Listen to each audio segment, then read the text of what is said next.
world moves fast. Your workday, even faster. Pitching products, drafting reports, analyzing data. Microsoft 365 Copilot is your AI assistant for work. Built into Word, Excel, PowerPoint, and other Microsoft 365 apps you use.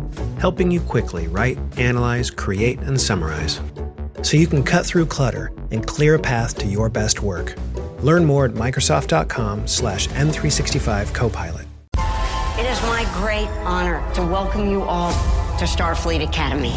There's never been a better time to enroll in Star Trek. It's our job to prepare you for the unimaginable. To the night, cadet! In high-pressure situations, positive reinforcement is crucial to one's success. You're doing a great job. This is what we train for. These friends of mine, they all live for something bigger than themselves. And that's Starfleet. Starfleet Academy. New series now streaming on Paramount+. This is the final episode in a series we've called Alignment in Action, how a strong leader sets the stage and allows other people to do their work. All of these conversations were recorded during Central Michigan's first season under head coach Matt Drinkall. Throughout the series, we've looked at identity, trust, communication, and authority. This episode focuses on what happens after those ideas are established, when systems are in place, expectations are clear, and the work has to sustain itself day to day. Before hearing from the assistants in this episode, it's important to return briefly to the standards set at the top. In episode 1, I asked Matt Drinkall what he would expect to hear from his staff at the end of year 1, not in terms of results, but in how the program actually operates. Here's Coach Drinkall. That answer shows. What would you expect to hear from them here at the end of year 1? What are the kind of things that they're going to say that, this is what it's like to work here? This is how we do things. Hopefully, man, that's a good question. Hopefully you hear them talk about a couple things. Is that there's an organized, a detailed and organized plan for everything that we do. That we are truly all about people first and relationships. I'm much more concerned with us doing it the right way, not my way, not being right, but it being the best in the best interest for our kids. Like I said, that there are standards and accountability for everything, that everyone feels accountable for doing pulling your weight around here. But I'll be curious. That answer shows up in behavior. It's a set of expectations about organization, accountability, and putting people first that only matters if it shows up when the head coach isn't in the room. This next conversation is with Keith Murphy, who works inside that system every day. As the special teams coordinator, Keith Murphy is part of the staff responsible for carrying those standards forward through his daily work. Coach Murphy's conversation. So we're sitting down with Keith Murphy, the special teams coordinator here at Central Michigan. Coach, appreciate you taking the time. I'm excited to dig into, this started with Matt, and we're just looking at the standards, the culture, and how those things show up. And, coaching special teams, special teams does not have the luxury of volume, of rhythm. You're one-play warriors. Certainly can't make excuses. And I think it makes it a place within a program that really reflects what are our standards. It's going to show up there. Yep. If there's standards that aren't being lived up, you see them right away on special teams. So want to dig into that idea. And why do you think special teams carries that kind of weight? When you're coming in, a year 1, coach wants an identity of being physical, right? Wants this culture that he's creating with the staff to live throughout the program. So what do we see when we take a look at special teams? How do those things show up? Yeah, well, it kind of, as he retained me, it was kind of a match made in heaven for me, because his philosophy is, less volume, teach the culture, teach the effort, teach the attitude, just get after it and win the play, the one-on-one matchup. I was happy because, as we get to play Northwestern here, they probably get to watch film, but they probably only got to watch one season worth of stuff,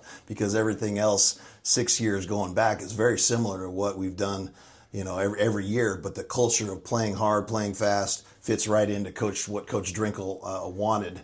And when I met and got to know him, read some articles, I was like, okay, I hope he sees these things and what we've done as a special teams unit in previous years, and he'll be able to kind of accept what I do and get it moving forward. How do you see that culture show up on tape as a special teams coordinator? When you flip on that game film, how do you see that, hey, everything we've built, the things that we've installed, the pillars of our culture, here's where they're showing up? You can teach, one thing, okay, and then you get to do and see it versus many different looks, okay, one technique, one fundamental, and things like that, okay. Or you can teach a bunch of X's and O's and do those things, and then you got to match it up with all that stuff, and then there's no technique, and so the guys play like robots. They play slower, they play less physical, and do those things. So the ability to go out there and win your one-on-one matchups, we talk about two things basically. How do you play in the face of somebody, and how do you play in space against each other? And so when the guys watch them film, that's all they care about is did I win my matchup in space? Did I win my matchup when I was face to face with the guy? And if I can do that, ultimately, as the team comes together, we can make the tackle or make the big return. Coach Drinkall really talks a lot about alignment, and you have the challenge. I mean, you coach everybody, right? You're picking from the pool of the entire team.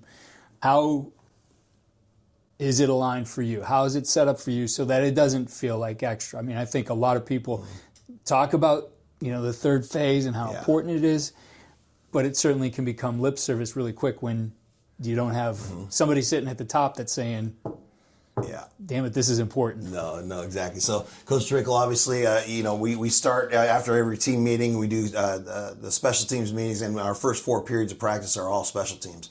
So we get after it right off the bat, and he's right in there with the drills, doing what he needs to do to help support me in any way. He really just kind of, I know this year, just kind of let me go and do the things that I wanted to. And it was helpful this year. Talk about alignment, had a bunch of seniors that actually kind of knew what I wanted to do. So they helped not only facilitate the young guys and do those things, but in order to bring Coach Drinkall's culture and have the X's and O's in which the players came together, it was just a good fit for us this year.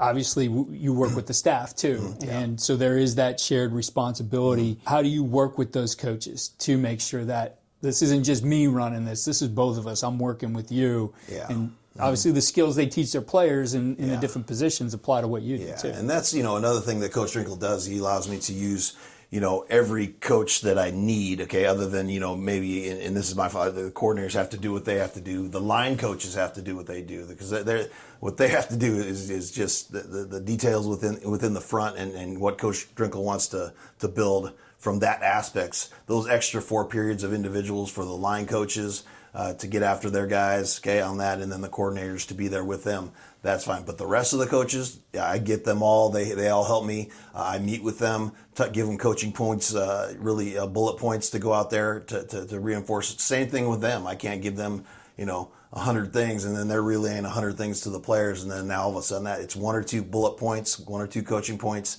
each practice. They're looking at each guy's the 2 or 3 guys in their phase within the phase. And they're really keeping it simple then, but with high energy, high focus, and high physicality. If we were to let's take a look at one unit and explain how that starts with you and the things you're looking for from each of those coaches to make sure this thing comes together. Because you guys, it's not like you get another down after this. You got one down. Yeah, exactly. Got to execute it right. Yeah. It's a lot of times in pressure situations what's going to happen with your play. So. What does that look like? How do you orchestrate that? Yeah, so just to go back on that mindset is we have how we start every meeting is we say hands ready, and we flip it, okay, and everybody claps in unison, okay, and what that means is like a game, okay, offense, defense, whatever happens, okay, there's a mindset you have to drop whatever happened before. And you have to flip. Everybody has to be focused 100% on special teams. So I ask them if they're coming from class, if they're coming from an offensive meeting, team meeting. Okay, we flip it, and that's our mindset, is to flip it into special teams. Everybody's focused, so we don't have an 11th guy running on late to the field or somebody that forgets the call or something like that. So it's 100% focused on special teams, and then when that plays over, when they leave, they're 100% focused back. And that's how the game works, okay? And then the other aspect of it is is like you said, every play is, we talk about the positive approach, all right? If something happens on offense or defense that's negative, then we have to make it a positive. That's the no-brainer of it, right? Mm-hmm. Okay, so defense or offense goes 3 and out, we have to punt, but we have to do our part, okay, to make it a positive. And then likewise the other way, something positive happens, we have to keep that going. Okay, so there's the added pressure, right? It doesn't matter how the course of the game is going. If it's negative, we got to flip it to a positive. Okay, and if it's positive, we got to keep it positive. And if we don't, okay, that's when things start to spiral. So that's the mindset of flipping it, getting into the focus of what we have to do, and then leading it right back to the offense and defense to do their job. How important is that in our transfer portal era when change is so easy that you guys are taking that approach instead of saying, hey, it's this limited group of guys who's going to play. Like, we're going to find a role for everybody, and again, I think feeding into that culture, you don't want to see guys hit the road either. Yeah, no, definitely not. And we understand that it happens and things like that, but not my lack of development and playing time in that. So we're like I said, it's my job to evaluate the roster outside of it and say, look, this is where Jordan Kwiatkowski, our starting middle linebacker, is playing, 65 plays a game, right? Okay, so he can't be on every special teams, right? But his backup or another linebacker is playing 45 plays a game, okay, so now I can add him onto one special teams and do that stuff. But I got to supplement that with a backup and doing those things. So I think it just really helps that Coach Drinkall shares that philosophy of being able to play guys, because I know some guys, you got to get the best players on the field. Yeah, you'd love to, okay, but you're not developing a culture of what you preach and what Coach preaches to the team, and everybody doing things right and being able to reward them in that fashion. And it's not really a reward. It's these guys are earning it. I'm not going to put somebody out there that just flat out, because we do that. These guys are earning their spot by, I'll put guys on the scout team in their positions that they would play if they were to play for us. So now, all of a sudden, late in the season, you're not putting a guy in at the R4 on kickoff that's running down there for the first time. He's been doing it all year on kickoff in that exact same position, maybe against a different scheme, but he's using all the different fundamentals that we've already used. Coach Murphy's conversation reflects how standards are reinforced through consistency and teaching. Alignment also shows up in ownership and how responsibility is taken when no one is watching. The next conversation is with defensive line coach Tesfa Smith, whose role requires trust, accountability, and decision-making inside the same structure. Across this series... So Coach Drinkall has pulled together a staff here in year one from a lot of different places, and you come from a very successful place. Ferris State, extremely successful, playing for the national championship as we're speaking tomorrow again. So you know about success and sustaining success, and let's take a look at that. I mean, what are some of those keys in the way that you do things that are going to build standards that last? Yeah, I think the biggest thing is coming where I've come from and kind of connecting it here is, building a culture, winning culture, and that's what a lot of people talk about. And how do you do that? And I think, at this level, which could easily be, compared to the level where I was just coming from, is nurturing and development, building a culture of nurturing and development of the talent that you have. And I think once you have that, then the standard gets set, and then those guys carry on that standard. So I think those are some of the components when you're looking to winning and sustain winning and continue winning. And, I think that, coming into year one, that's what Coach preached, creating a culture of winning. And how do you create that culture? Through winning, nurturing, development, and then through physical, tough, disciplined football, and that's something that we've always emphasized, or Coach Drink has emphasized, and we're just an extension of Coach Drink and continue to do that day in and day out, in everything that we do. I'm sure this was an exciting opportunity for you to be able to move up a level, but at the same time, you always want to go to a place that's a good fit. When you sat down with Coach Drink and Coach Cronin, how did you know, this is definitely a place I want to coach? their philosophies and what they were trying. It was a new journey. It was a new journey for them, and then their philosophies of what they wanted to create. And then for me, being a coach in the D-line and working for Coach Cronin, an opportunity to really learn from him because he had coached the defensive line at this level for a long time. So for me, it was just, just to be a sponge and to learn and be an extension of him and carry on his philosophies, what we were going to do defensively, and then working for Coach Drink and the energy that he brings every day. It was just, for me, just an exciting time to do that, to be a part of that. Creating a high standard environment does require a lot of correction. All right, you have to get things looking the right way. So what does accountability look like for you, and how do you do it in a way that strengthens trust rather than creates resistance? Because I think a lot of people are resistant to accountability and being corrected. And I think it has to be in a nurturing and developmental way. You can't walk in there, if a kid messes up. And Coach Drink is always preaching that to us, even during games. If someone messes up or if we have a bad series, it's always about positivity. And even when we're coaching in a positive way where they feel uplifted, instead of tearing them down. And now, if you yell at them or you tear them down, now they're going to be scared to go out and make a mistake. So they're going to be playing timid. And we don't want that. We want our guys to play fast and to play hard, and understand if there's mistakes, we're going to try to correct it in a positive way.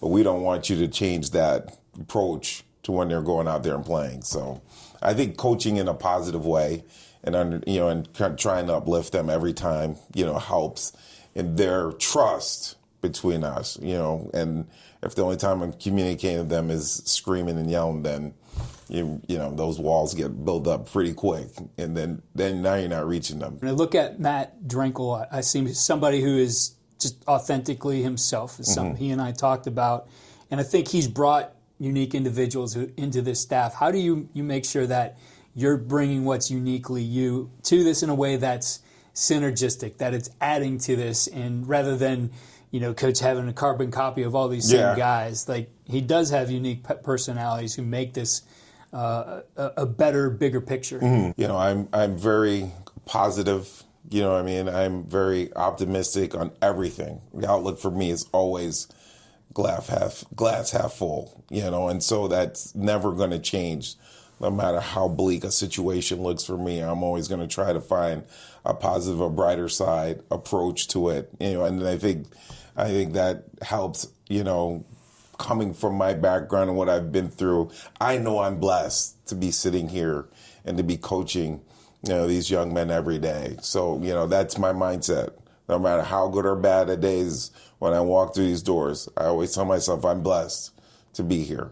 So let's make the best of every situation. So I think that's my characteristics, what I bring to the table, and I hope it's affected people in a positive way.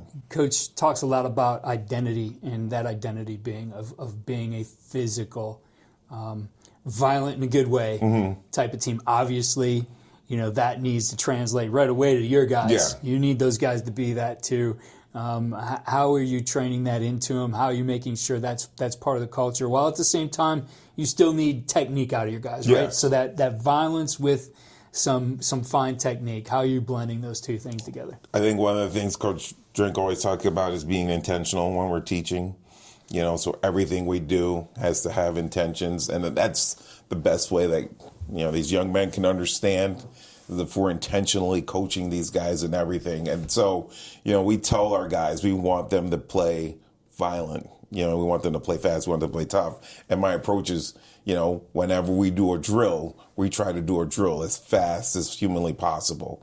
If we're hitting the sled, we tell our guys that we want them to hit that sled with violence. We want to see the violence of that sled being punched, And so those are some of the things that we talk about, when we're going through our fundamentals every day with our guys is and how that will translate when they're, going full team, when they're going full speed against an opponent or against one of our players in, a scrimmage or a live situation.